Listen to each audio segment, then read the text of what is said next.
The race for La Quinta City Council is less than a month away. 5 candidates are running for 2 seats. News Channel 3's Miyoshi Price sat down with all of the candidates to get their opinions on Measure A, which relates to short-term rentals in the city and upcoming events.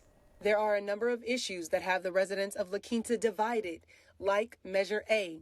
Voting yes means to ban and phase out short-term vacation rentals. A no is against the ban and would keep short-term rentals. I'm opposed to Measure A as it's currently drafted. I think the city has done a tremendous job in eradicating complaints and getting rid of the bad players. There's a big argument being made right now that there are fewer and fewer complaints. Well, when you don't get a result out of your complaint, it's very easy not to complain much anymore. I will work to help us fine-tune the rules and make sure that neighborhoods are protected. To me, the big issue is disturbing the peace. And I don't think we should tell people what to do with their homes. I'm actually against it, I have to say, because I do see that there's a benefit for it. The city put in a lot of various policies and ordinances that would actually help to reduce the amount of complaints. I'm not an extremist. I understand how people have big vacation incomes and things like that.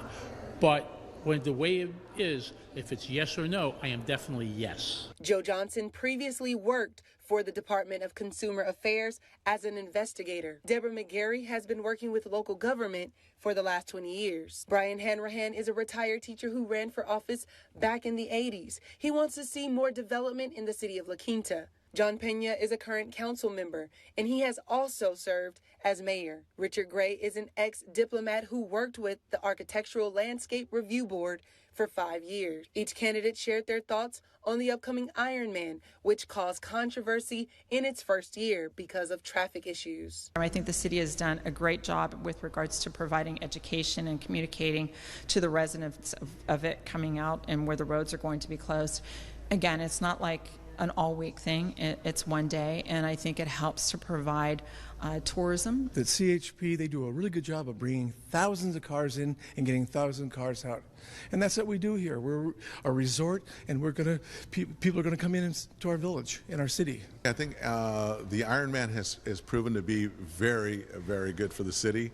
I know that we struggled the first year. There was a learning curve. I think we've adapted to that learning curve. It was such a slight inconvenience, it was not a big deal. When people come to the city, with all the things that we say about it, it's really a great place to live. It's a great place to be. My personal thought is I think it should be in January or February, because December we have Christmas shopping, holidays going on, people out of school. In La Quinta, Miyoshi Price, News Channel 3. And our election coverage does not end here tonight. Coming up all new at 6, we're taking an in-depth look at the race for mayor in La Quinta, meet the candidates, and hear the issues that are most important to them. Plus, you can find a breakdown of the local races to watch on KESQ.com.